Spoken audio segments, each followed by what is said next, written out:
Salut à tous, voilà, nous y sommes, c'est le 4e et dernier épisode de cette série de podcasts consacrés aux secrets et anecdotes de l'Infinity Saga du Marvel Cinematic Universe. Bon alors je vous rassure, tout de suite, les podcasts de notre site vont continuer. D'ailleurs restez bien jusqu'à la fin de l'émission car on vous donnera le prochain sujet et sa date de mise en ligne. Attention, teasing. Bon, pour ce dernier épisode, on va vous donner un peu de biscuit sur Spider-Man Far From Home qui va sortir au mois de juillet. Et surtout, nous allons parler de l'après Infinity Saga pour Marvel Studios. Alors je sais, vous êtes en train de vous dire, il parle depuis tout à l'heure, mais où est Monsieur S ? Mais je vous rassure, il est bel et bien là. Bonjour Monsieur S. Bonjour à tous. Alors, l'épisode va être un peu particulier, parce que autant sur les 3 premiers, on vous a donné plein d'anecdotes, etc. sur les films. Et on va surtout essayer de développer les films qui sont déjà quasiment sûrs, au niveau de la programmation Marvel. Et on va surtout essayer de parler un petit peu de l'après-Infinity Saga, de savoir quel est le potentiel grand méchant, quel est le potentiel fil conducteur, etc., etc. Alors nous ouvrons les hostilités avec donc Spider-Man Far From Home, qui va sortir début juillet en France. Bon alors, nous allons parler au conditionnel pour ce nouvel opus, car bon, vous le savez, Marvel est une vraie porte de prison quand il s'agit de lâcher les infos. Donc ça va être un petit peu compliqué, mais bon, on va faire ce qu'on peut. Surtout, on va essayer de pas trop partir dans des délires de spéculation. Le seul truc qu'on sait, on est sûr déjà là-dessus, c'est que le film est toujours réalisé par Jon Watts. En même temps, vu le rationnel qu'il avait tissé entre lui et Tom Holland, il aurait été dommage de casser ce fil, ou plutôt cette toile, d'humour. Oh, boum, boum, bon, bonne nouvelle, c'est que dans ce deuxième épisode, Nick Fury et Maria Hill seront présents. Donc on l'a bien vu dans la bande-annonce. De toute façon, moi, dès qu'il y a Cobie Smulders, je suis happy. D'ailleurs, happy, moi aussi je fais de l'humour. Réhumour. Voilà, boum, boum, sera de retour dans ce deuxième volet. On le voit aussi dans la bande-annonce. Mais promis, on arrête l'humour. Bon, déjà, alors suite à la bande-annonce, nous comprenons. Il est grandement sous-entendu que le multiverse va faire son arrivée dans le MCU, et ça fait plaisir. Ah, grave. De là à dire que ça va être le tour de passe-passe qui va permettre à Kevin Feige d'intégrer des franchises de la Fox comme les X-Men ou les 4 Fantastiques, il n'y a qu'un pas. Je pencherai quand même plus sur les 4 Fantastiques, à choisir, mais en même temps, on est toujours dans du conditionnel. C'est clair. Bon, c'est vrai que le multiverse, pour moi, mon fantasme ultime serait l'intégration de Miles Morales ou autre perso du multiverse de Spidey. Bon, vu le succès de Spider-Man New Generation, je pense pas que Sony va lâcher le reste de la franchise à Marvel aussi facilement, donc bon, je pense que c'est un doux rêve. Par contre, je pense avec certitude qu'on va avoir un Spider-Man New Generation number 2, et ça c'est cool. Alors quand on a su que Mysterio allait être dans le film, alors sous les traits de Jack Gyllenhaal, on s'est dit cool, un méchant iconique de l'univers de Spidey qu'on n'avait pas encore vu au cinéma. Mais du coup, après le visionnage de la bande-annonce, grosse surprise, Mysterio a l'air d'être un gentil. Alors ça pue le piège plein nez, faut pas se leurrer avec Marvel, mais voilà, je me demande comment tout ça va être amené, c'est un peu étrange. N'oublions pas que dans les comics, Mysterio est aussi appelé le maître de l'illusion. Voilà, donc voilà, pour l'instant c'est à peu près tout ce qu'on sait sur Far From Home. Petite juste notation sur le costume justement de Mysterio. C'est quand même un personnage qui était difficile d'adapter en respectant le costume d'origine de la BD. C'est clair. Et sincèrement, le rendu visuel de la bande-annonce, on y est, il n'y a pas de problème. C'est super bluffant. Ouais. J'avoue que moi c'est surtout le scaphandre, enfin le casque, oui, c'est ça, oui. Qui j'avais peur que ça rende un peu cheap, et en fait non, ça le fait super bien. Et enfin du coup, Jack Gyllenhaal a décroché son rôle chez Marvel. Alors il faisait pas partie de la troupe de la sous-préfète, mais il en était pas loin quand même. Donc bon. L'espoir reste permis pour surtout Gordon Levitt. Gordon Levitt, bien sûr, et Jim Carrey aussi, bien sûr. Bon voilà, c'est à peu près tout ce qu'on peut vous dire pour l'instant, mais je pense qu'on n'aura pas plus de biscuits jusqu'à la sortie du film. Peut-être 1 ou 2 extraits qui vont apparaître sur le net, mais bon, je pense pas que ça nous en apprendra beaucoup plus. Alors pour la suite, va falloir avoir un peu d'imagination, car ce que l'on sait, c'est les dates de sortie. Disney ayant annoncé il y a 15 jours son calendrier pour les prochaines années, enfin du moins en partie. Pour Marvel en tout cas, nous savons qu'en 2020, il y aura 2 films. Ça c'est certain, c'est acté. L'un en mai, l'autre en novembre. à moins qu'il y ait des petits décalages suite au tournage et tout, mais bon, normalement, voilà, ça sera comme ça. Et après, il va y avoir une espèce de routine qui va s'installer. Pour 2021 et 2022, ça sera 3 sorties par an, une en février, une en mai et une en novembre. Nous avons en tout, nous avons 8 films en 3 ans qui vont sortir, donc ça, c'est plutôt cool. Maintenant, pour les titres, quasiment certains à 100%, nous avons en premier Black Widow, dont le tournage aurait ou serait sur le point de commencer. Le film, donc, du coup, reviendra normalement sur les débuts de la Veuve Noire, au sein du SHIELD. Donc, sûrement encore une fois, Samuel L. Jackson rajeuni pour l'occasion, qui apparaîtra sûrement dans le film. Mais en tout cas, vu les circonstances de l'évolution de son personnage dans Endgame, ça m'étonnerait que le film se passe après Endgame, ou sinon il va y avoir une pirouette scénaristique qui sera, à mon avis, un peu trop grosse. Donc voilà, donc il y a fort à parier en tout cas que le film retrace la genèse de Black Widow. Et nous aurions donc à faire face à un prequel. Voilà. Ma passion. Alors le film sera réalisé par une réalisatrice en la personne de Kate Shortland. Elle est australienne et a réalisé beaucoup de séries là-bas.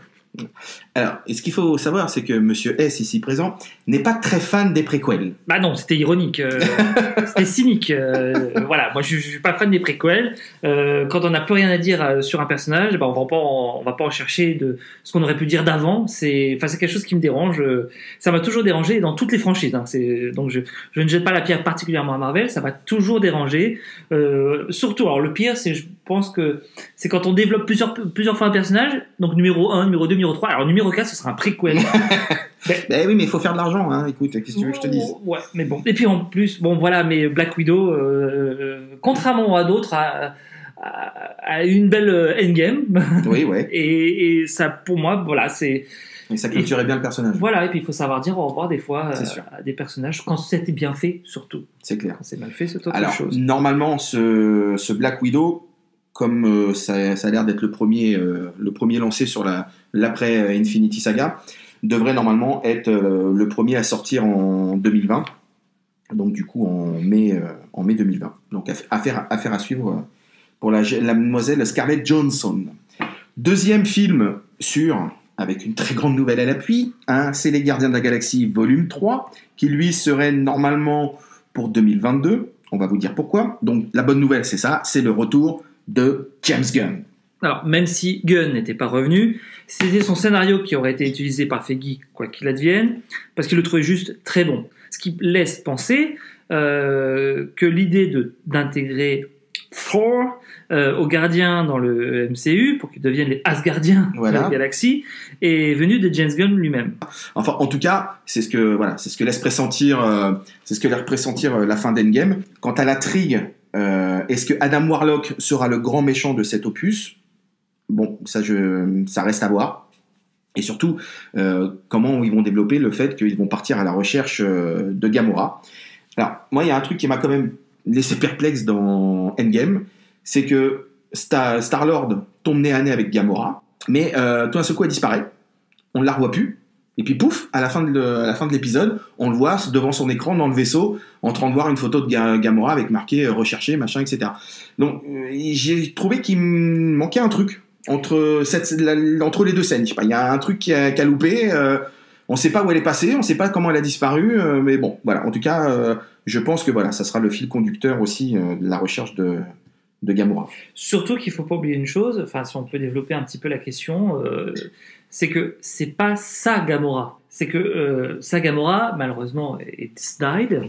Et c'est une autre Gamora qui vient juste d'ouvrir les yeux sur son père, donc elle a relativement toute autre personnalité vers lequel il cherche. Et il faut savoir que dans les comics, le personnage de Gamora a été développé de plusieurs manières, et dont une manière relativement un peu différente de la Gamora qu'on connaît jusqu'ici, puisqu'à un moment, elle va avoir l'intégralité des Avengers uniquement contre elle. Voilà, je dis ça, je dis rien. Et ça se passe après la mort de son père Thanos. Donc voilà, donc est-ce qu'on pourrait y voir un lien? T'imagines, ça se trouve, on est en train de parler de la future méchante de la future saga, quoi. Oui, je m'emporte. J'avais dit qu'on n'irait pas trop loin. Je me tais, j'arrête. Voilà. Alors, il faut quand même expliquer pourquoi la suite en 2022.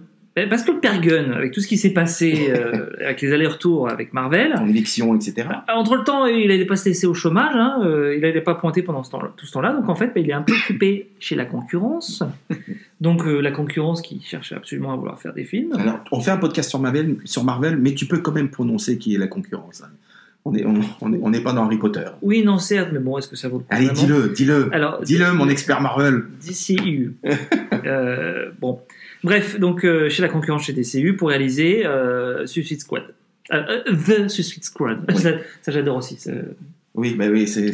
Le premier film s'appelait Suicide Squad. Comment on appelle le deuxième? The Suicide Squad. Ah d'accord. Bon, bref.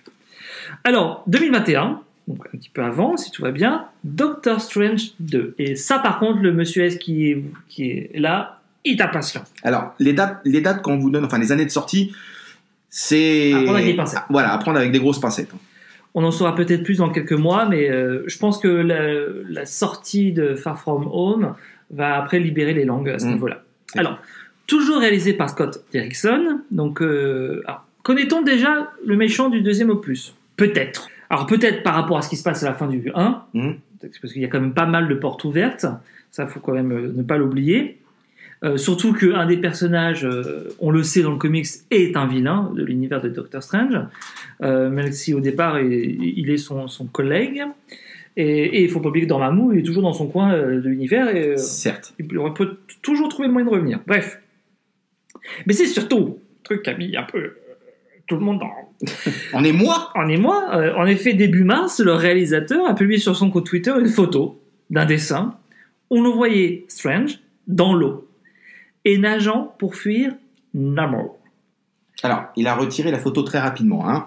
Mais bon, est-ce que ça veut dire que, enfin, est-ce que c'était un accident ou un teasing bien pensé? Mais connaissant Derrickson, c'est pas la première fois qu'il fait ces coups-là, donc bon. Alors, pour la petite histoire, Namor, c'est quand même un des personnages ultra connus du Marvel Universe. Alors, il a commencé sa carrière en tant que méchant. Vous voyez, genre le prince Atlante qui décide d'attaquer la surface, qui décidément a fait trop de crasse à la mer. Si vous voyez dans le sens, c'est qu'un autre personnage de BD, c'est normal parce qu'en fait, ce sont deux personnages qui se sont fait la guerre à travers les comics pour être l'Atlante officielle de la BD américaine. Donc voilà, et surtout Namor a très très souvent été mis en parallèle de deviner qui, les 4 Fantastiques. Donc normalement, ce personnage fait partie du catalogue dont la Fox est propriétaire. Voilà. Non mais oui, qui c'est qui vient de racheter la Fox? Oui, j'allais vous couper, excusez-moi. Non mais je vous en prie. Mais donc voilà, donc tout est voilà, ce dessin, tout ça, c'est des petits indices. Et n'oublions pas qu'il y a une scène dans Endgame qui fait référence à une plaque tectonique sous l'océan. Lorsque les différents personnages font des rapports à Black Widow, la chef de l'armée de Wakanda, j'allais dire Michonne, mais c'est pas... Donc Michonne sans les cheveux, j'ai oublié le nom du personnage, excusez-moi, mais parle d'un mouvement tectonique et Black Widow dont on s'en fiche. Oui, mais... mais c'est vrai, j'avais pas fait le rapprochement. Sous l'océan. Oui, c'est clair. Oui, bravo, monsieur S. Applaudissons, monsieur S. Ah, bravo, parce que alors là, moi, c'est vrai que j'avais pas... C'est des petites touches comme ça ouais. Qui pourraient faire penser que Namor pourrait... Et puis après, faut être on en parlera peut-être un peu plus tard, mais il y a des personnages dans le catalogue qui appartient à Marvel, sans aller chercher à racheter les parts de la Fox ou de qui sais-je. Il y a encore un catalogue des personnages qui est quand même fort intéressant et riche à utiliser. Et Namor en fait partie. C'est clair. Parenthèse terminée. Bon, en tout cas, ce Doctor Strange, je pense, est attendu. Moi, perso, c'est vrai que voilà, certaines personnes n'avaient pas trop apprécié. Moi, je l'ai trouvé vachement bien foutu comme film. En plus, la 3D, on en avait déjà parlé mais dans un précédent épisode, mais la 3D a super bien été utilisée pour ce film. Et moi, je suis très curieux de savoir comment ils vont faire évoluer ce personnage dans le MCU. Alors pareil, en deuxième opus, on a des risques d'avoir la même année, en 2021 normalement, Black Panther No. 2. Alors, on ne sait pas beaucoup de choses, pareil, sur ce film-là pour l'instant. La seule certitude, c'est qu'il est toujours sous la direction de Ryan Coogler, direction et écriture. On ne sait pas trop dans quel ordre apparaîtra le film par rapport aux autres franchises, soyons honnêtes. Mais en tout cas, Angela Bassett, qui joue donc la mère de T'Challa, s'amuse à jouer avec nos nerfs. Alors, elle explique, à juste titre, dans une interview, que le personnage de Eric Killmonger pourrait revenir dans le 2. Elle dit que l'on ne voit pas T'Challa jeter Eric dans l'océan comme il lui demande à la fin du film, afin de rejoindre ses ancêtres. Alors, spoiler accidentel ou simple amusement de la part d'Angela Bassett, tout est permis. Là, pareil, le catalogue des méchants connus de Black Panther est relativement encore riche, il y a encore à apprendre. Aller chercher celui... Mais le problème, c'est que je pense que l'effet Killmonger a tellement été important, le personnage, l'acteur, il y était pour beaucoup. C'est clair. Il a quand même eu un plus fort impact en tant que Killmonger qu'en tant que la Torche. Donc, voilà. Donc tout est possible, mais clairement, Black Panther est aussi très attendu en deuxième épisode. C'est vrai qu'on peut dire que les gens qui sont passés par les 4 Fantastiques ont après eu un beau succès chez Marvel derrière. Les Marvel Studios n'est pas méchant avec ces acteurs qui n'ont pas forcément brillé dans certains personnages. Voilà. Mais bon, c'est vrai que voilà, sur Black Panther, c'est de la pure spéculation pour l'instant. On ne sait pas trop vraiment l'arc narratif. Après, je pense aussi que, comme souvent chez Marvel, il doit avoir un arc qui doit être un peu construit, mais pas finalisé, qui va se finaliser au fur et à mesure des films et des sorties et des succès. Donc après, il y a 2 autres films qui sont déjà dans les cartons de chez Marvel Studios. Alors là, par contre, 2 nouveautés, 2 personnages qui ne sont pas encore apparus dans le MCU. Alors le premier, c'est Les Éternels. Alors le film est prévu, hein, il y a déjà même sa réalisatrice.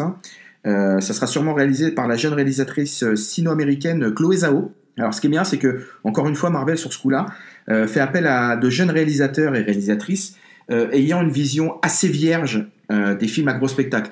Là, ce film-là sera son 3e seulement, donc elle a fait des films beaucoup plus intimistes sur ses deux premiers films. Donc voilà, elle est arrivée avec une vision assez jeune, enfin en tout cas assez vierge, ouais, c'est ça comme j'ai dit. Et je pense que ça c'est bien, et Marvel l'a vite compris depuis quelques temps maintenant. Et effectivement, souvent quand c'est des réalisateurs qui n'avaient pas fait de grosses productions avant, les films étaient souvent assez ou bien réussis. En tout cas, jusqu'ici, ça a été un pari réussi. Et Black Panther est pour moi un des meilleurs exemples. C'est clair. Alors, qui sont les Éternels ? Ah, par contre, parce que là, on est... The Eternals. Oui, parce que autant... Alors, les Gardiens de la Galaxie, c'était des outsiders, peu de gens les connaissaient, mais alors, les Éternels... il faut savoir que leurs aventures se déroulent 1 million d'années avant celles des Avengers ou encore celles des Gardiens de la Galaxie. Ils ont été créés par le fruit des résultats d'expériences scientifiques et génétiques sur les humains réalisées par les Célestes. Les Célestes, c'est l'une des créatures cosmiques les plus puissantes de l'univers Marvel. Lors de leur arrivée sur Terre. Alors, ils créent alors 2 espèces, donc les Éternels, au corps imprégné d'énergie cosmique, et les Déviants, dont fait partie le titan Thanos. Après leur création, les Éternels décident de créer leur propre société, et est alors dirigée par 2 frères Chronos et Uranos. Ils construisent sur Terre la ville forteresse de Titanos, mais les Éternels naissent que tous les 1000 ans, donc ils se retrouvent vite en infériorité par rapport aux humains et aux Déviants. Donc une guerre va alors éclater entre les 2 frères leaders, l'un Uranos voulant éradiquer la race humaine et l'autre Chronos voulant la sauver. Comme par hasard. Alors voilà un petit peu l'histoire, pour vous situer. D'ailleurs, pour la petite histoire, un jour les Kree enlèvent l'un des Éternels. Oui, je dis un jour les Kree parce que je connais les Kree, hein. Enfin, dans l'univers Marvel, enfin voilà. Il y a un moment donné, il y a un des Éternels qui est enlevé par les Kree. Donc ils vont disséquer son corps pour comprendre d'où vient leur force, voilà. Et de leurs expériences, les Kree vont créer les Inhumains. Voilà. Alors donc maintenant... Tout est lié dans Marvel, c'est un truc de fou. Oui, mais alors, par quel moyen ce film serait lié aux autres ? Là, ça serait faire de grosses spéculations inutiles, mais que je vais quand même faire, parce qu'il y a plusieurs façons. Tout ça se passe dans la galaxie, donc les gardiens de la galaxie pourraient très facilement rencontrer les Éternels ou les croiser. 2, en fait, il y a aussi une version des comics qui explique que les Éternels se cachent comme de simples êtres humains sur Terre et du coup pourraient un peu sortir coucou, c'est nous là, tu vois, un truc dans ce goût-là. Ou alors tout simplement, puisque je vous rappelle quand j'explique un peu l'histoire des Éternels, ils sont créés à partir de forces cosmiques, comme, je vous le donne dans le mille, des personnages tels Adam Warlock. Voilà. Bon, je dis ça, je dis rien. Voilà. Bon, on était dans la spéculation inutile. J'avais le droit de me faire plaisir, je me suis fait plaisir. Mais vous avez tout à fait raison, monsieur S. C'est pour ça que vous êtes là aussi, hein, j'ai envie de dire, hein, vraiment. Et puis surtout, les Éternels sont libres limite de tous les fantasmes, puisque c'est des personnages relativement inconnus du Marvel Universe, encore plus dans le Cinematic Universe, et encore une fois un pari fou de la part de Marvel. C'est clair. De les intégrer. En plus, Oui. Juste dernier détail, petite particularité chez les Éternels, parce que c'est officiel chez Marvel, ils le disent depuis un moment, mais normalement ce serait chez les Éternels qu'on devrait trouver le premier personnage ouvertement homosexuel. Alors bon, tout ce qu'on dit depuis le début, il faut le prendre avec des pincettes, surtout que sur les Éternels, etc., nous, c'est ce qu'on sait par rapport à la version comics des personnages. Faut pas oublier que Marvel prend beaucoup de liberté dans ses adaptations cinématographiques. Donc pour l'instant, ça se trouve, les Éternels ne vont pas être créés de cette manière-là, ça sera complètement différent. Enfin bon, voilà, pour l'instant, on ne sait pas comment ils vont être abordés, mais en tout cas, nous, ce qu'on peut vous dire, c'est sur ce qu'on sait déjà par rapport à la version comics. D'ailleurs, justement, tout à l'heure, on évoquait les Kree. Donc c'est une race extraterrestre qui s'est fait connaître aux origines dans les comics parce qu'ils ont voulu se venger de Jean Grey en tant que Phénix Noir, et qui détruit une partie de la galaxie auquel appartenaient les Kree. Et d'ailleurs, il y a même une histoire d'amour entre le professeur Xavier et la reine Kree. Coquin. Voilà. La reine Kree. Oh, bravo. On avait dit plus d'humour. Ah, c'est vrai, pardon. Vilaine. Non, mais enfin bref, voilà, les Kree, c'est encore des personnages à part qui, techniquement, n'ont pas vraiment rejoint le catalogue Marvel. On verra. Affaire à suivre. Et enfin, donc, dernier film. Alors, c'est un personnage plus récent, mais on est vraiment dans l'inconnu de chez l'inconnu. Parce que là, je pense pas que ce personnage soit vraiment connu du grand public. C'est Shang-Chi. Pour le moment, pour ce film, c'est le réalisateur américain Dustin Daniel Cretton qui a réalisé en 2017 Le Château de Verre. Avec qui ? Avec Brie Larson, qui a été choisi. Donc pareil, encore un réalisateur pas habitué aux films à grand spectacle, aux effets spéciaux, etc. Donc je pense que Marvel kiffe bien son nouveau système. Qui, comme on disait, pour l'instant est prolifique, donc on espère que ça va durer. Alors, ce personnage est assez jeune, comme on disait tout à l'heure dans l'univers Marvel, parce qu'il a été créé en 1973. Alors, d'ailleurs, pourquoi 73 ? Parce que c'était à l'époque où une série télé faisait un carton dans le monde entier, qui était Kung Fu. Voilà, donc il y a peut-être un cause à effet. Alors, Shang-Chi vit en Chine. Du temps, c'est bien fait, ça. Et il est entraîné depuis son plus jeune âge aux arts martiaux. En grandissant, il comprend qu'il est le fils d'un des plus grands criminels chinois et décide de combattre le crime et d'anéantir l'empire de son père. Il quittera d'ailleurs la Chine et deviendra après un agent du MI6, les services secrets de Sa Majesté. Donc monsieur va devenir James Bond. Et ensuite, plus tard, ça c'est assez drôle, c'est qu'il va s'allier à la Chose pour combattre plusieurs méchants, dont surtout Hydra. Donc Monsieur S est content parce qu'il va pouvoir refaire son accent allemand qui vous avait beaucoup plu lors du premier épisode. Et avec des vieux amis et on va parler normalement. Et d'autres héros, il formera la Freelance Restorations Limited, une agence secrète basée en Écosse. Et donc après plusieurs combats, dont un dernier combat contre son père, qu'il tuera d'ailleurs, il se retirera de la FRRE et retournera vivre comme simple pêcheur en Chine. Petite parenthèse sur Shang-Chi, il y a beaucoup de rumeurs qui disent que, en fait, Marvel voulait développer un personnage kung-fu martiaux. Voilà. Parce qu'on a souvent dit que les films Marvel, c'était des films de genre caché, on va dire. On retrouvait un peu de James Bond, on retrouvait un peu des films d'espionnage, un peu de films d'aventure, un peu de western. Et il leur manquait un peu l'univers des films un peu chinois. Voilà. Et le problème, c'est que, malheureusement, Marvel...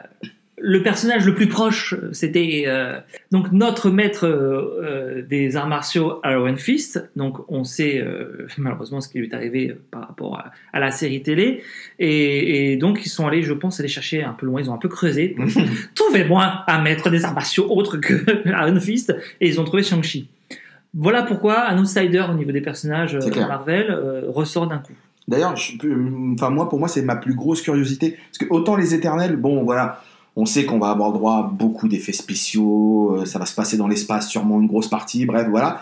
Autant Shang-Chi, le mec n'a pas de super pouvoir en soi, hormis le fait que ça soit un as des arts martiaux. Donc je pense que ça va être peut-être un film plus intéressant et inédit dans le MCU, et je pense que ça peut être cool à voir, si c'est bien fait, encore une fois. Pareil, à la base, Shang-Chi... D'après les rumeurs, devait être une série pour Disney+, et puis pour Hulu, je sais plus comment on dit, qui appartenait à moitié à Disney. Mais finalement, ça va être un film, et c'est très bien comme ça, je pense, parce que je pense que c'est une histoire et un personnage qui a besoin de moyens financiers pour bien rendre à l'écran. Donc je pense qu'un film est une meilleure idée que d'en faire une série. Mais bon, voilà, maintenant, quand est-ce qu'il sortira, on ne sait pas. Alors, certaines rumeurs disent que ça serait le deuxième film après Black Widow. À voir. En tout cas, la pré-prod a commencé, ça c'est certain. Maintenant, où est-ce qu'ils en sont, ça, on le saura plus tard. On le saura dès cet été, parce que vous savez, maintenant, depuis quelques années, Disney fait son propre Comic-Con, on va dire. Ça s'appelle la D23 Expo. Donc ça a toujours lieu fin août. Et maintenant, les grosses annonces du catalogue Disney sont faites maintenant pendant ce salon, et plus du tout pendant la Comic-Con de San Diego. D'ailleurs, ils font un petit peu la gueule à ce niveau-là, mais bon, c'est comme ça. Donc voilà, beaucoup de rumeurs expliquent et disent que pendant la D23, donc là cette année, elle aura lieu du 23 au 25 août, c'est à ce moment-là qu'on en saura plus sur l'avenir du Marvel Cinematic Universe. Donc voilà, donc on a fait un peu le tour des films qui sont quasiment sûrs d'arriver. Maintenant, il reste quand même pas mal d'interrogations, parce que il y a des trous dans toutes ces dates, parce que là pour l'instant, nous avons que 1, 2, 3, 4, 5 films de quasiment sûrs, et il y a 8 dates de posées par Disney. Donc du coup, on va surtout parler maintenant de quel serait le potentiel grand méchant de la future saga, et surtout l'espèce de fil conducteur qu'on pouvait avoir avec l'Infinity Saga. Donc là, je laisse Monsieur S développer plus que moi, parce que c'est lui mon expert Marvel. Alors on va également aussi un peu développer, ça c'était une chose à laquelle je tenais, sur les fantasmes de personnages Marvel qu'on aurait pu développer à travers des films. Qu'aujourd'hui, il y a eu beaucoup d'annonces de fait, mais rien d'officiel du côté de Marvel, et même des fois, Marvel a démenti des projets. C'est clair. Alors, je vais démonter certains fantasmes tout de suite. Vas-y, démonte. Nova. Ouais. Alors, Nova, un des personnages, effectivement, encore une fois, mythique du Marvel Universe, qui a souvent été cité comme un personnage à rejoindre l'univers. Il a été un peu sous-entendu, puisqu'il y avait le Nova Corp, dans les Gardiens de la Galaxie number 1. Mais aujourd'hui, voilà, rien d'officiel, même si effectivement ça pourrait être un personnage très intéressant. Et je pense que s'il devait arriver, je pense qu'il arriverait peut-être sûrement plus sous le thème d'une série que d'un film, je sais pas. À voir. Après, je pense qu'il y a aussi le côté, parce que souvent, et ça on l'a rarement dit, mais dans les comics à l'origine, il y a beaucoup de personnages Marvel qui sont les pendants des personnages DCU. Ouais. Donc, le Nova Corp, et Nova, c'était un peu le pendant de Green Lantern et Green Lantern Corp chez DCU. Donc du coup, peut-être que Marvel a essayé d'éviter ce parallèle-là. On ne sait pas. Mais en tout cas, toujours est-il que ce personnage reste à l'état de fantasme. D'ailleurs, pour parler des séries, je fais juste une petite aparté. Ce qu'il faut savoir, c'est que toutes les séries qui étaient franchisées Netflix, qui étaient en partenariat avec Netflix, ont toutes été supprimées. Je mets un billet tout de suite. Comme on s'enregistre en plus, j'aurai une preuve, mais je suis persuadé que l'intégralité, ou au moins une grosse partie des séries, reviendront sur Disney+, parce que Kevin Feige a quand même annoncé que toutes les séries Marvel qui arriveront sur Disney+, seront liées avec le MCU, et en direct. Donc il n'y aura pas un truc à la Agent of S.H.I.E.L.D. où ça se passe, ça se passe en parallèle, mais assez éloigné. Là, voilà, il y aurait vraiment un lien. Alors, pas de là à voir les personnages de séries arriver dans les films pour faire des coucous, etc. Peut-être des petits caméos drôles, mais ça s'arrêtera là. Mais en tout cas, voilà, je suis persuadé qu'il y a quelques séries, je pense surtout à Iron Fist, qui seront sûrement de retour sur Disney+. Donc voilà, je referme ma petite parenthèse. Alors, autre personnage qui a souvent été cité, Moon Knight. Alors, Moon Knight, comment le décrire ? Je dirais qu'il n'est pas très loin au niveau de la violence de Deadpool.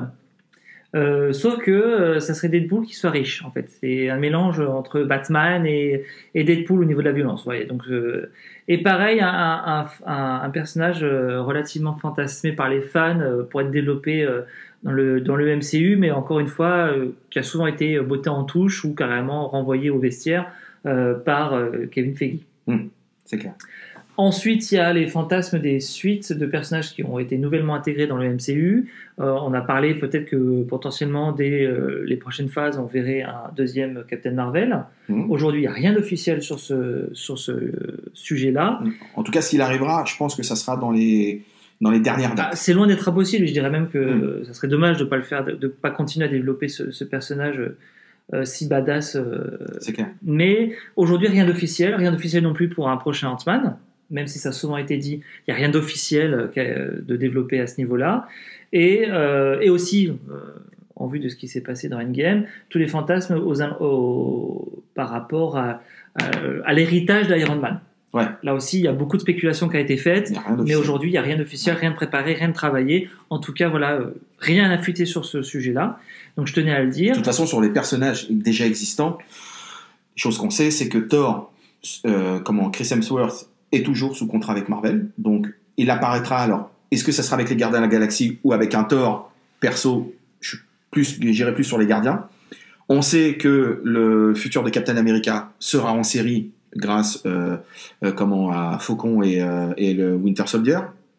Et enfin, par rapport à Hawkeye, on sait maintenant qu'il va faire une série avec sa fille, et pareil, ça sera sur Disney+. Donc ces personnages-là vont continuer, comme Loki, voilà, il va y avoir une série aussi sur Loki. Ceux-là seront vraiment liés au MCU, continueront, mais seront adaptés en série. Et évidemment, il y a les fantasmes autour des reprises de Marvel, des franchises qui n'étaient pas dans son giron jusqu'ici.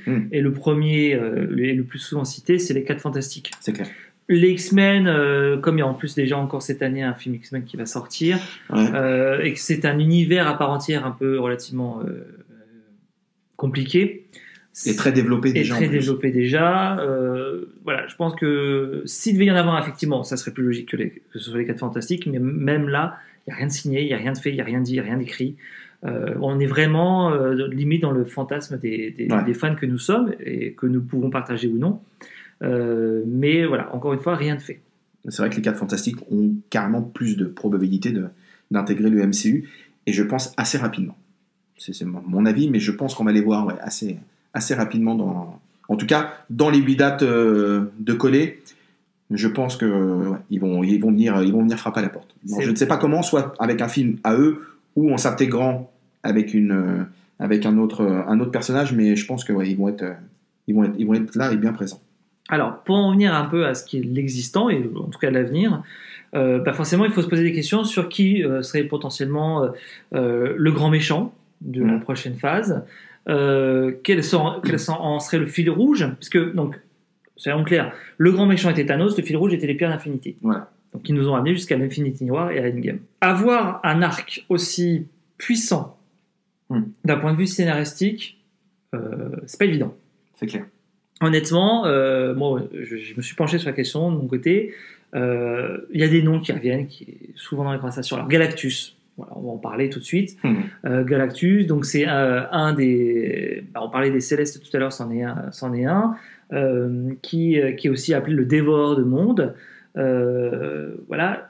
Ils ont des beaux surnoms, ces gens-là, quand même. Oui, c'est magnifique. Sympathique. Ça donnait envie de les rencontrer, en plus de les croiser à des soirées. Il y a une logique à parler de Galactus, parce que à la suite, dans les comics de Thanos, Galactus est venu pas loin derrière. Maintenant, le développer, j'ai beaucoup de mal à voir comment il pourrait y venir.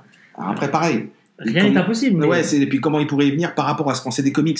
Après, il y a eu des portes entrouvertes, notamment du côté des Gardiens de la Galaxie. Moi, personnellement, c'est vrai que j'ai tendance à imaginer que la suite viendra de l'espace. Adam Warlock, voilà, pour ceux qui connaissent un petit peu, c'est un personnage justement qui lui aussi fait la suite de clôture et fait la suite de l'Infinity War dans les comics. C'est le deuxième, le propriétaire du Gant de l'Infini juste derrière Thanos. Donc voilà, donc cette porte a été entrouverte dans les Gardiens de la Galaxie 2. Très sincèrement, si on le voit pas dans les Gardiens de la Galaxie 3, je comprends rien, parce que ça me paraît une évidence. Derrière ça, comment il pourrait devenir un fil rouge et un grand méchant, ça me paraît un peu plus compliqué. Donc voilà, donc c'est pas qu'il manque de possibilités, mais je vois vraiment pas vers quoi. C'est surtout qu'il apparaît en plus, il apparaît dans les Gardiens, mais en plein milieu de l'Infinity Saga. Et après, on en a plus reparlé, non, plus du tout.